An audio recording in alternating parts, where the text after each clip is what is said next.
Welcome to the 322nd episode of the Jami Dulaney Plant-Based Wellness Podcast. My name is Jami Dulaney, and I'm your host. I'm a plant-based cardiologist and endurance athlete living in Southwest Florida. Welcome, and thank you for listening. Well, we had a great time with our fall webinar last week. We made an apple steel cut oatmeal. We did a quinoa sweet potato kale Buddha bowl. We did pumpkin pancakes. We did a gingerbread. We did pumpkin seed encrusted tofu. So it was a great evening. Addie was in for that. So the webinar was live from our Port Charlotte office, and we had a really good time. And I think people got some really good ideas of what to do for the fall, because again, like I told you last time, or talked about last time, this is eating season, right? The beginning of eating season. Halloween is just around the corner. If you go in the grocery store, the aisles are packed with Halloween candy. A tremendous amount of Halloween candy. And really none of it's vegan. None of it's plant-based. Most of it's milk chocolate. Most of it has whey protein. Lots of it oil, lots of sugar, right? So none of it is really good for you. There are vegan candies, sweet tarts, and some of those, jelly type candies, I suspect they are vegan. But the Hershey stuff and the Dove stuff, those aren't vegan. So if you're going to declare yourself plant-based, those are hard no's that you have to accept. A lot of people, in the past, I know, when I used to buy Halloween candy to give out, it was, what do you like the best? What do you want to get stuck with? And of course, we all have childhood memories of going trick-or-treating and what you used to get and what houses, used to have the really good stuff. And, I can remember coming home and taking the bag and, kind of counting it and sorting it and looking through it. And it was a matter of like looking at it more than it was eating. It was never that big a deal for me. It was the act of going and trick-or-treating that was much more fun than actually eating the candy.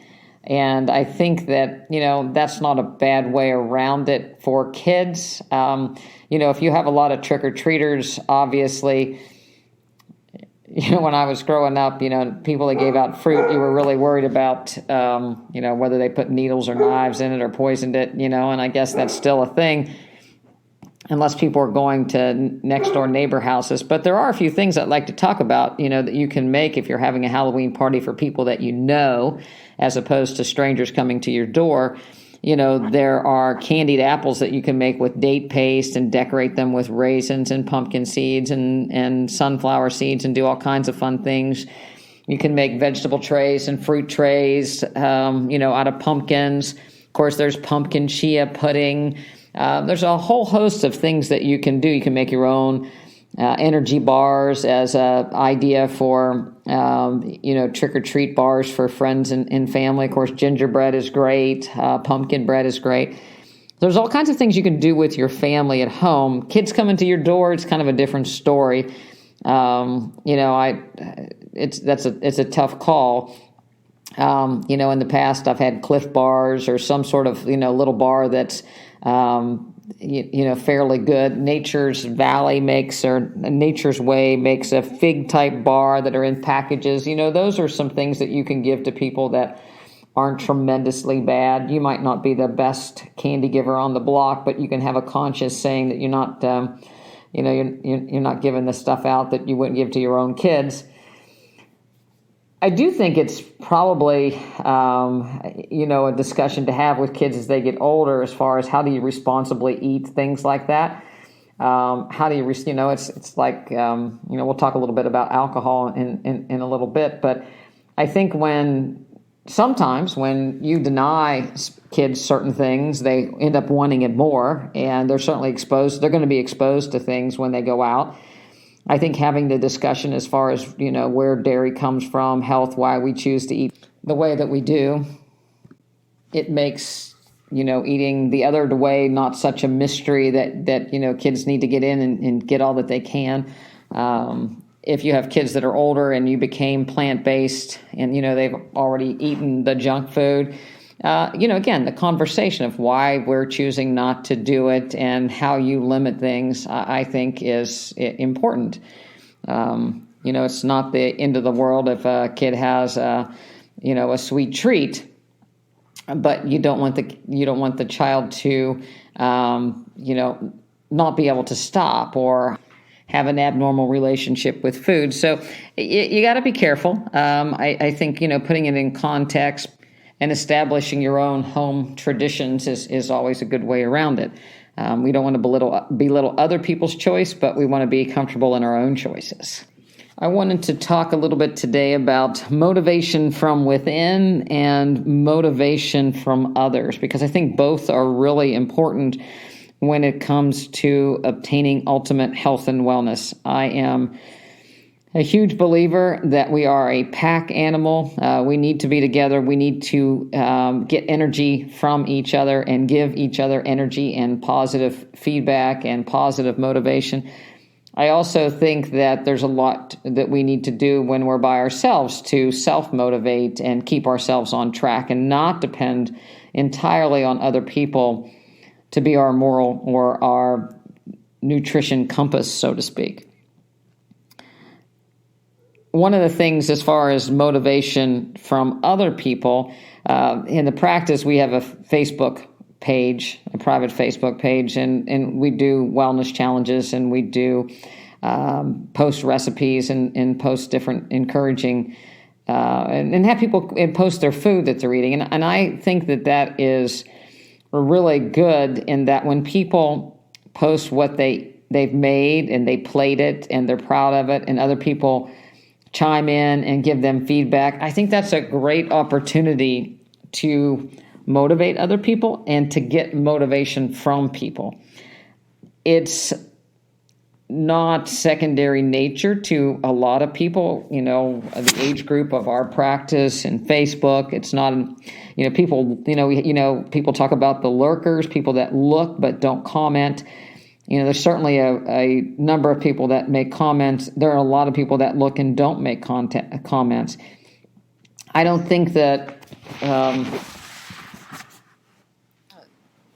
they realize the potential to motivate others by making a positive comment or giving positive feedback. I think that that's really important when you're part of a group, not only to look and see what other people are doing, but also to give positive feedback. I've been on some Facebook groups, with my animals, and people just really tear down people when they're not spot on what they say, or they're always correcting, or always but you could do this or you could do that, or don't do this, or how could you do that. I don't think that's the forum to do that. I don't think that helps anybody. But I think positive feedback when somebody posts a recipe or does a particular endurance, they post what they've done, if they've done a race or something. I think that people can get a lot of good motivation from that. If nothing else, know that you're not an island. And especially during COVID, in the plant-based community, people, there aren't that many people that are plant-based, and there may not be that many people that walk or run or do endurance activities in your area. So sharing those in a particular group, I think, can be very helpful.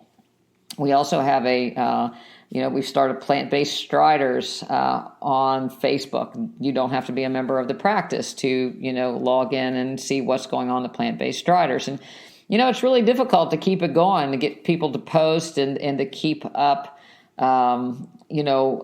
sharing what they've done. A lot of people feel that, well, they're showing off if they've done a big run or maybe did something that was, extraordinary, or maybe they feel that it's not extraordinary enough. But it's just a matter of posting that, hey, we're out here and we're trying. You motivate a lot of other people. And I think that it's, I wish that we could get those groups going more from a plant-based aspect of things, and people would be less critical. I think people are afraid because they're going to be criticized sometimes or thought of as not being worthy enough. But I don't think that could be further from the truth. I like to look at various sites. I get motivation from different ultra groups and what people have done and trails that they've run on. I like looking at a particular Instagram site called Inflexible Yogis. I think that it's a great site and that they show the progression of a pose. So it starts out where, people can't hardly get into even part of the position. And then over the years, they make it to finally they have this great pose that they've mastered. But they also show the steps along the way. So they're not afraid to show the struggle, and then they show how they went about doing it. And I think that's a good site for motivation to see that other people struggle, but then they succeed if you keep working at it, and it doesn't happen overnight. I think that's really important for everybody to understand, is that when somebody looks a certain way or does a certain thing, it doesn't mean that they were born doing it or that they were good at it from the get-go.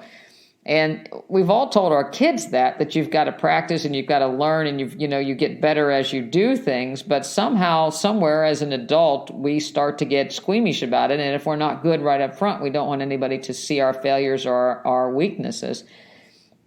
And, I think that that's unfortunate because, again, a lot of people get motivation from other people's struggles. Nobody just wants to see the guy winning. They want to see how he got to that point. I don't think it matters what age a group is. You can apply it to yourself.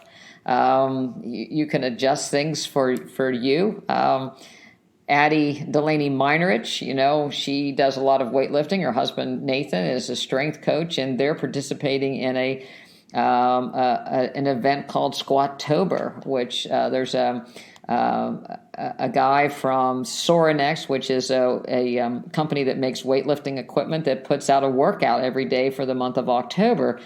And you can try it, and he encourages people to participate and put pictures up and show what they've done. There's another group that I look at, Kelly Starrett, the Ready State, that does different mobility things, and he puts up a progression and he asks people to post in it.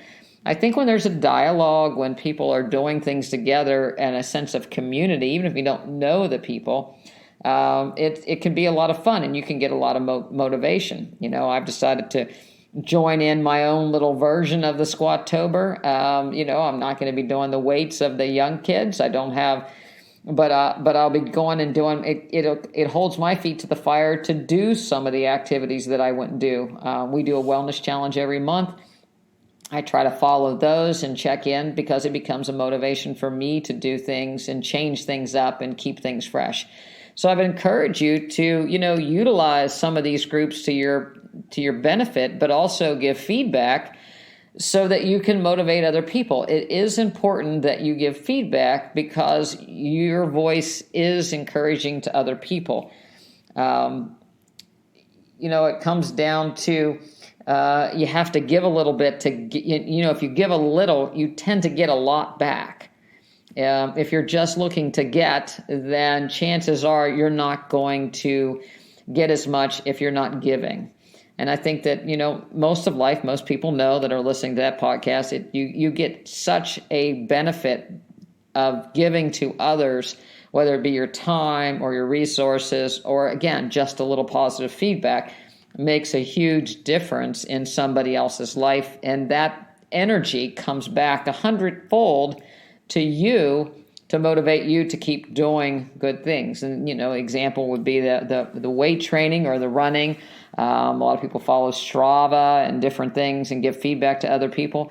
But nutrition is the same way. When you see somebody that's made something that's good, comment on it. Share some of your own recipes. I think it's really important that, again, you motivate people and use that energy to keep you going. Because if somebody, if you get to know somebody and you post something, then it gives you, put your feet to the fire a little bit to post something else or to show them how you're doing, or perhaps keep up the weight loss journey that you're doing, or keep up the exercise journey that you're doing. There was a push-up challenge that I participated in. You nominate other people, and then, it becomes good. You can do Garmin groups. You can do Fitbit groups. But I think that those groups can be very beneficial to people, even if they're not in person. Motivation from within is the mind games that we all have to play to get us out the door in the morning, to get one more mile, to get your exercise routine in, to challenge ourselves to do a little bit better. Imaginary people that you compete against. They don't have to be necessarily imaginary, but you see somebody that you don't know and they don't know you exist, but you may compete with them or want to be like them, or draw energy from what their accomplishments are. You may have to bring the bar down a little bit from yourself, or maybe not. You can keep that bar really high and keep striving for it. But I think that's important, that you can always get better, and there's always somebody out there that probably is a little bit better at you at eating or doing something, or doing an endurance activity. But you can keep striving. Just to say that to give up is not going to get you anywhere, or to say that it's not possible, it's not going to get you anywhere. I think a lot of people hang on to, a story perhaps that's not necessarily true, that really can be limiting. I've heard a couple stories this week that, why people are failing to achieve things or are struggling because of the story that they're potentially telling themselves.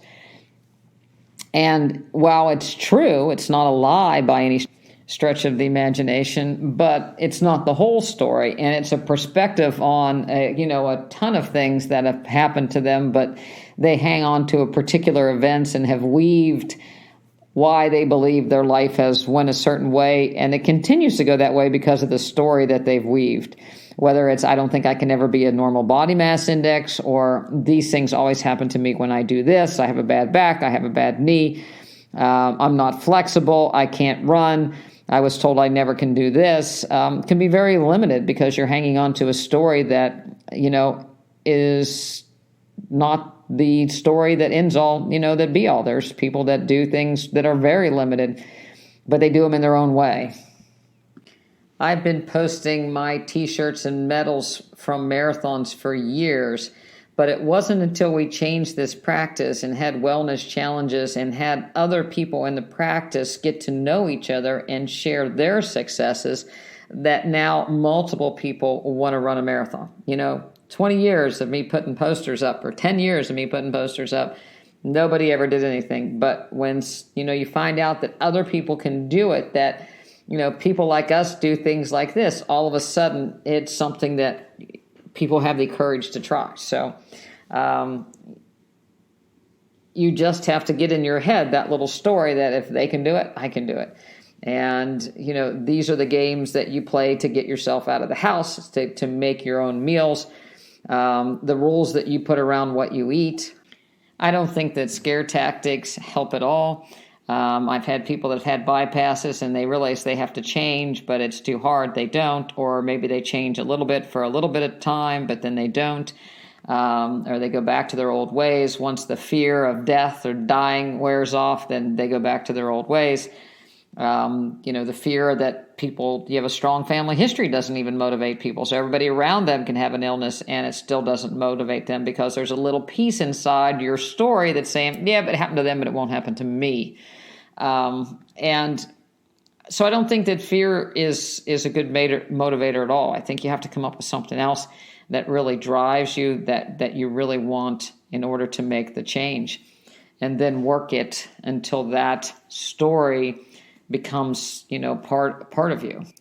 I remember my first ever race. It was a 5-mile Bill's Beer Run around Halloween, right before my first marathon. My first marathon was in March, so that would have been in October. Because when I decided I was going to run my first marathon, I'd only been running 3 miles at the time. But I read that you have to progress. So you have to do, a 5-mile race, or 3 or 5 mile race, and then a half marathon, or maybe a 10K, and then a half marathon, and then you can do a full marathon. That was a good way to progress. So I signed up for my first race, which happened to be a 5-mile run. And I don't remember the details. Probably when I signed up, I thought 5K and 5 miles were the same thing. I wasn't even thinking about it. But nevertheless, I show up for this 5-mile run, and I didn't know anybody else there, and I grew up a golfer, so I could look at people and I could tell by the way they were practicing on the practice tee if they were good golfers, if they knew what they were doing, perhaps by their clubs, the way they carried themselves or whatever. I could pretty much size up a golfing opponent because that's what I had done most of my life. That was my sport growing up for the most part.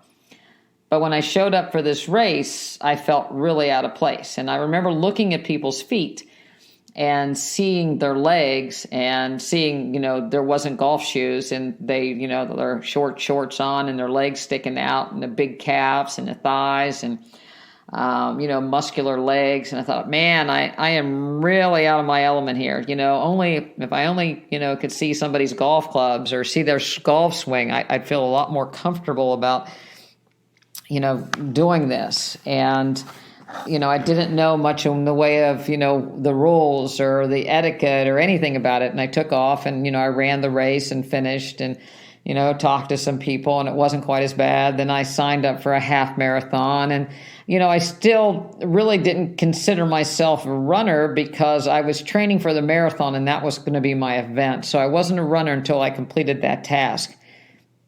And finally, I did a half marathon and that was hard. And I couldn't imagine doing a whole marathon after the half marathon. And finally, completed the marathon and, it was a sense that, okay, I did it and I pulled it off and I had a good time. And now I want to grow from this and maybe get a little faster and do another one. And I started identifying with, the lining up and running with the herd. I had great joy from being around the masses of people and running with complete strangers and people cheering for people that they didn't know. I thought that was just such a great thing. And all the health that was around, people trying to be healthy and what they were doing. And, next thing you know, I was a runner, not a golfer anymore. And, that progressed and ultimately, a friend talked me into doing a triathlon, and then one thing led to another. It was Ironman. And, again, until you complete the task, you say, well, maybe that's not me or that's not who I am. I used to say I'm a runner, not a triathlete, but after you did a few Ironman, it's like, well, yeah, I do triathlon. I am a triathlete as well. You do an endurance event and it's like, okay, I'm an ultra runner as well after you've completed the events. But until you put yourself out there, but you're also drawing from other people, the positive energy that you have with them. So, when it comes to nutrition, getting around like-minded people is really important, and being around people that are interested in health and eating that way. And, you are who you associate with, and that can be very difficult when everybody around you is not, not doing those things. But you have to find some positive energy in that group of people, whether they have a similar athletic likeness or some other hobby that there's a likeness that you draw from them, and then have another group that you can draw your nutrition from. But you have to get energy from people, and then you have to have that own energy from within to say, I really want to do this. I really want to make this goal. I had an older gentleman this week that he wants to live to be 100, but he's not really taking care of himself all that well. Probably has some pretty good genetics, but could do better. Also, likes his sweets and other things. And even though he likes vegetables, he likes his other food as well. And it's difficult for him to stay true to a plant-based diet. His wife would like to, but he complains a lot to the point where she just kind of gave up. And he got to the point where he had an episode where he got very weak and, his blood pressure was up and his sugars were up. And he got all the way to the point where he couldn't hardly get around the house and he was in a wheelchair. And he came in and he really was down in the dumps. He thought that, maybe this is it. I'm not going to make my goal for my age that I want to make. And certainly if I can't make it in a way that I can get out and do things and work in the yard, then I just as soon not live that long if I'm going to be in a wheelchair and I can't do things. And so we had a talk, and it's like, well, there's a lot of things you can still do. We can change your nutrition and make things better and watch the salt, and we'll change your medicines around and hopefully wean you off of insulin. And but you got to help me out here. You got to eat what your wife prepares. You got to not moan about it. And we got to replace, you love fruit. We got to replace the ice cream with fruit and do this and that. Well, the next thing you know, and the other thing we did, we put him on insulin, and the medicine was expensive. So it was a little bit of a rub to the pocketbook. But the idea was if you get your diet under control, then we'll be able to wean you off of this insulin, or at least wean it way down so it's more affordable.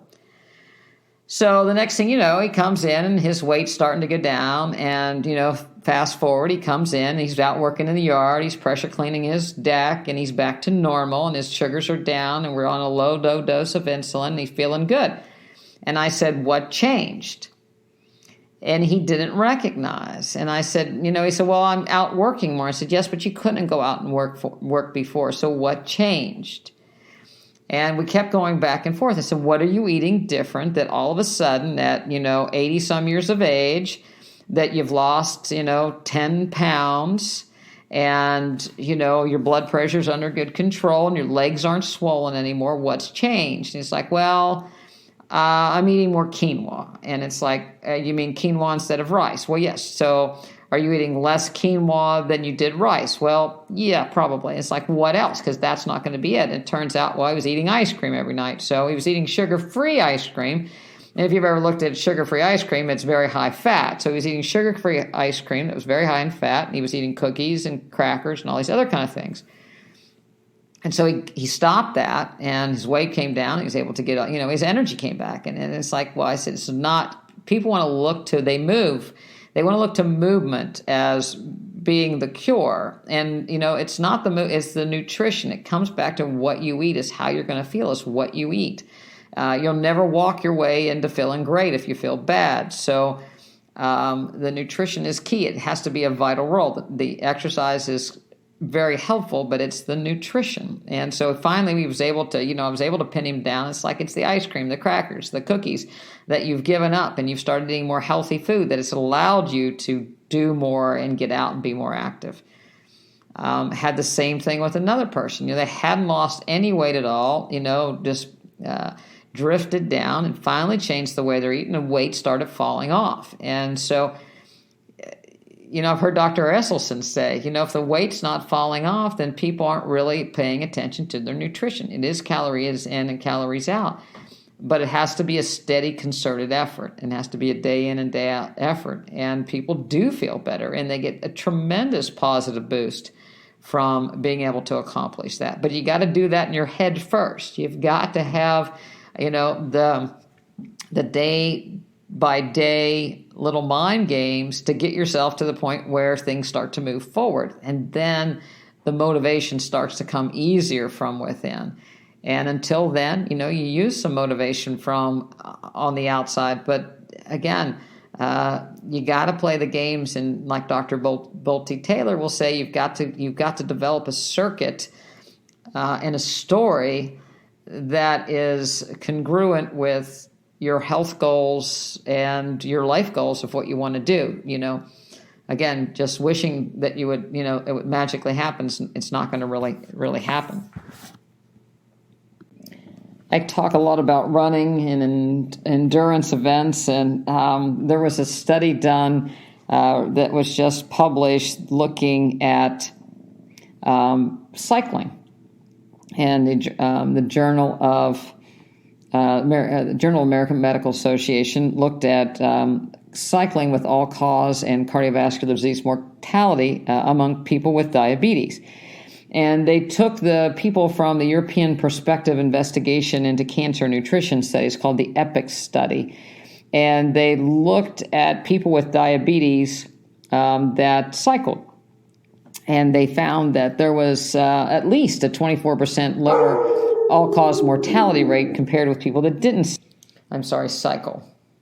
And if people took up cycling for a 5-year period, there was actually a 35% decrease in all-cause mortality compared to consistent non-cyclist. And, it was somewhat of a smaller study or smaller cohort, but it didn't really matter how much. And excessive amounts were actually seen to maybe be a little bit more or less beneficial. And again, there's a lot of skewing as far as data collection and things of that nature. But just getting out and cycling on a regular basis showed a profound benefit. There were 7,459 people with diabetes that were included. The average age was 55.9 years, about half were women. And compared to a reference group, the people that cycled more than zero did better. So again, that's a good thing to take up cycling. When they looked at, again, more people, the higher amount of cycling, different confounding variables started to interfere and made that a little bit more difficult to look at. But basically, they looked at from 0 to 300 or more minutes per week in cycling. Exercise is important. Exercise on a consistent basis is important. So, a little bit every day is very beneficial to get into the habit of doing something. A lot of people will go 2 or 3 days, they'll get too sore, then they won't go for another 3 or 4 weeks, or they'll lay off for, 4 or 5 days, and then they don't pick it up for another 6 months, So make it realistic and pick a small, doable amount of time. Pick a time of the day where other things don't seem to get in the way, and block that part out for your exercise routine, whether it be, again, cycling, swimming, walking, running, dancing, whatever, but make that a routine that you do every day that becomes part of your story. I get sent a question about alcohol and atrial fibrillation, and there was a study in Science News that was a very small study with just a couple hundred people, 100 patients with documented atrial fibrillation who had one alcoholic drink a month.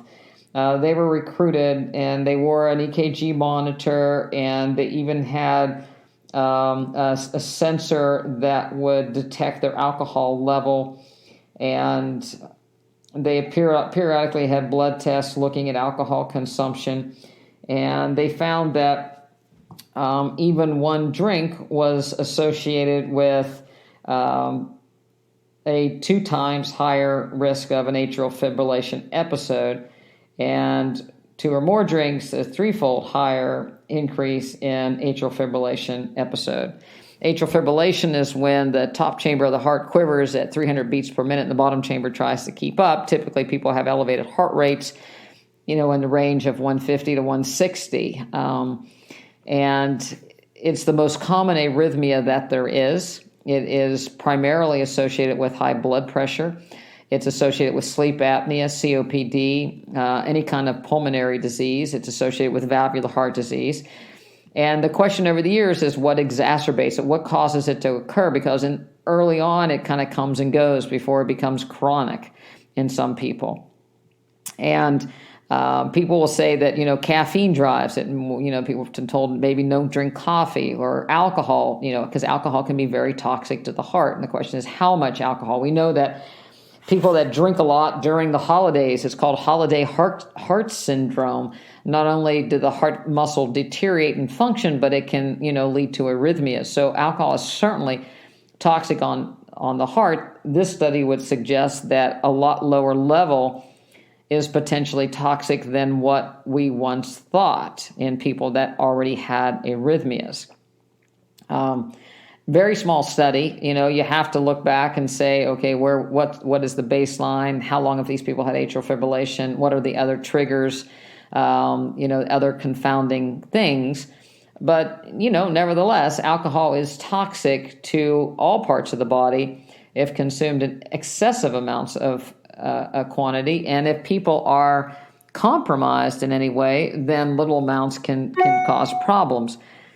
I take that same approach to people that are already have any lifestyle disease. They don't have the wiggle room to imbibe in activities that a much younger person could get away with, so to speak. Your metabolic, your garage, your cellular damage has occurred and accumulated, and you don't have that much wiggle room. So 3 days being good and 2 days being bad doesn't really fix anything. So people have to be, much more aware of what they're doing. And I think that's with anything, again, whether you're trying to prevent cancer or the recurrence of it, the more risk factors you have, certainly if you've already had cancer, the more you have to dial up your game a notch, to combat some of these lifestyle diseases. And we have people with high blood pressure that just avoiding salt and eating some greens doesn't do it. They have to look at their autonomic nervous system and start to make changes there. People that have high cholesterol that aren't very heavy. And so what's the problem? They don't tolerate much. Your strong family history, you don't have that much wiggle room. So I think, atrial fibrillation is certainly like that as well. If you have a heart that's irritable, alcohol is certainly going to make it worse. It's not in 100% of people. We know the blue zone, people that lived in the blue zone that lived to be well into their hundreds, a lot of those people had a drink a day, or, they would have some alcohol. But again, they also selected themselves out for being older. So they lived a healthy lifestyle. They were still healthy well into their hundreds, even though they didn't overdo or overcrowd their cells with debris to the point where they already had diseases. So they continue to be healthy. And, I guess, one might say that, some people tolerate a little bit of insult. Some people don't tolerate much insult at all. And certainly people that have cardiovascular disease at a young age, you have to be very, very careful. If somebody has made it into their 80s and they don't have any problems, then, they're standing the test of time over some things. And, I think dosages is different for people in different sizes with anything. So you take it with a grain of salt. Alcohol is toxic. That's definite. You can pickle, we formaldehyde, and we pickle things with alcohol. And too much of anything is harmful. How much is acceptable is very individual. And again, I think that's, something that we should, hit on again and again and again, that one is not necessarily right for everybody.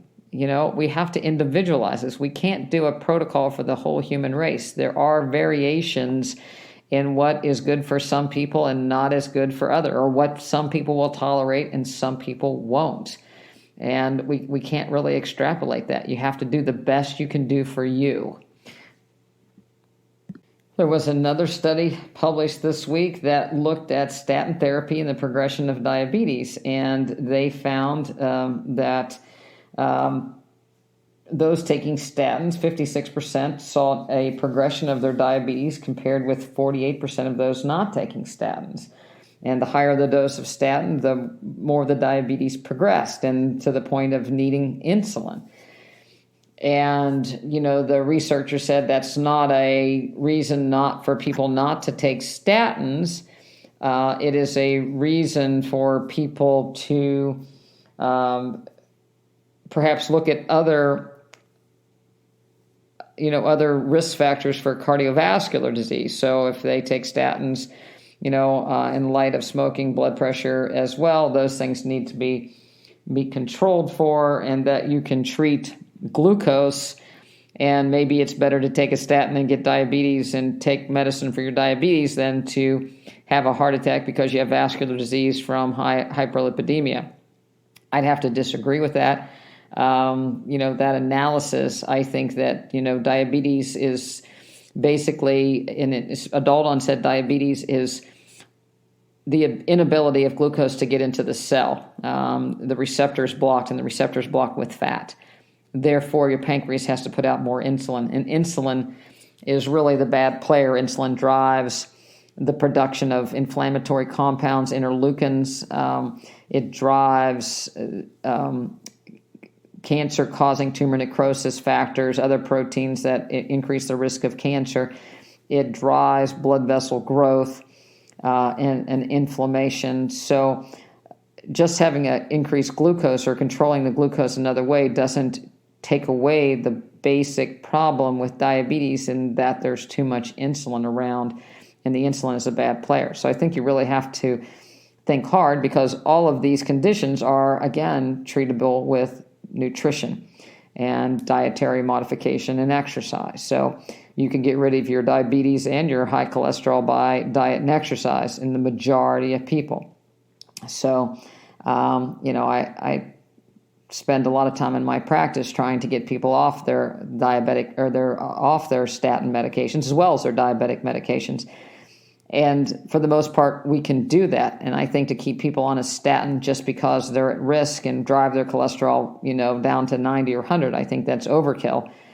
I think you're more likely to do harm than good. There's always a downside from giving medication to artificially lower a number. There's always going to be a backside. So again, diet and nutrition always wins as far as risk factor modification for cardiovascular disease in my book.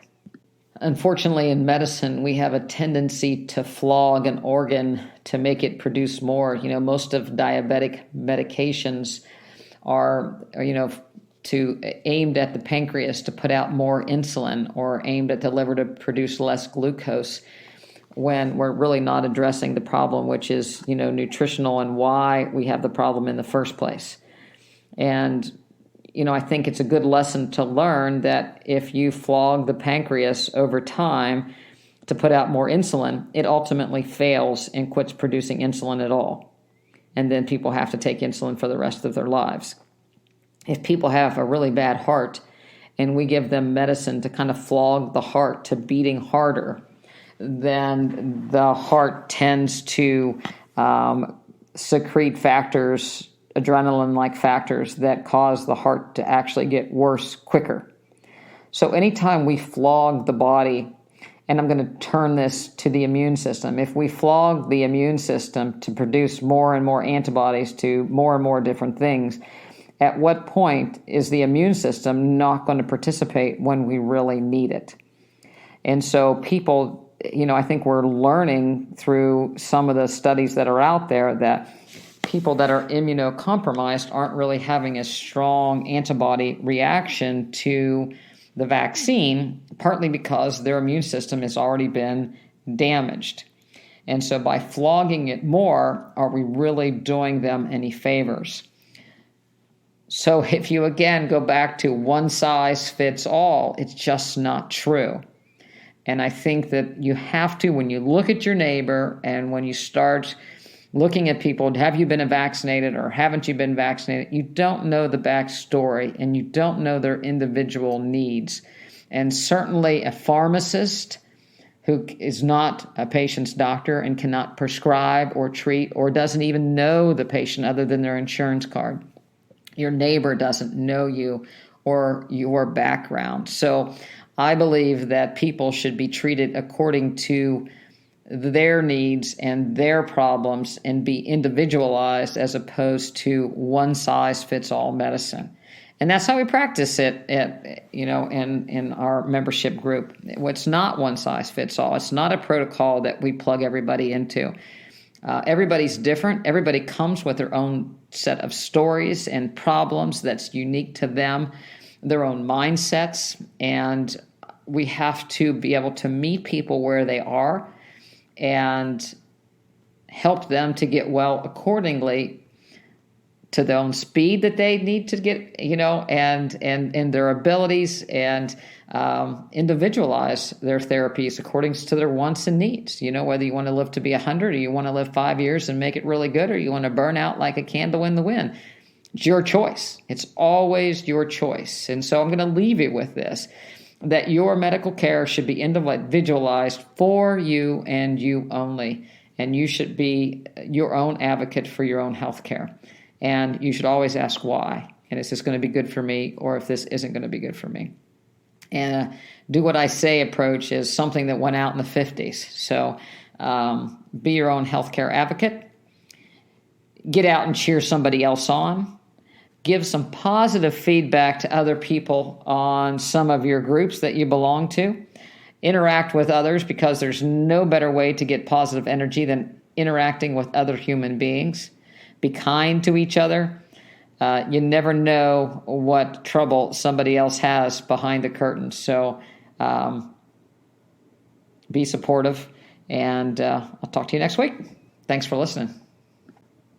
If you want to hear more about our practice, go over to drdulaney.com, DOCTORDULANEY.com. We'd love to have you as a member. You can look again, social media. I'm Jamila Dulaney on Facebook and Instagram. We also have Plant-Based Striders if you'd like to get some motivation from that group. And we'd love to see you in March at the Treasure Coast Marathon to run with us. That would be really cool. Also be running several races in Texas. So hope to see you out there sometime. Thanks for listening.